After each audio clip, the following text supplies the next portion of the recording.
Edertasunarekin eta gazte itxurarekin obsesionatuak egon arren, belaunaldi gazteenak azkarrago zahartzen ari dira.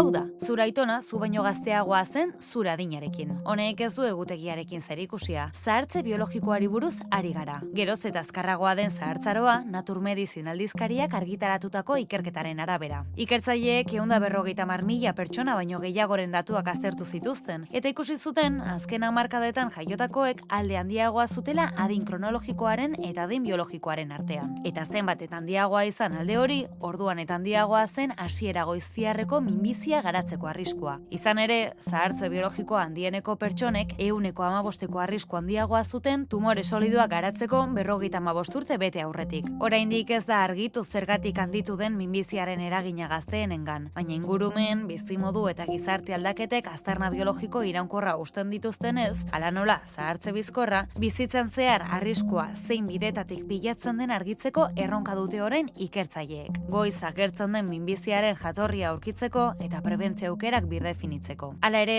gazte garen heinean, gure esku dagoena zera da. Elikadura zaintzea, teknologiatik pixkat aldentzea eta ohitura osasuntsuak geure ganatzea. Horrek bai egiten gaituela gazte.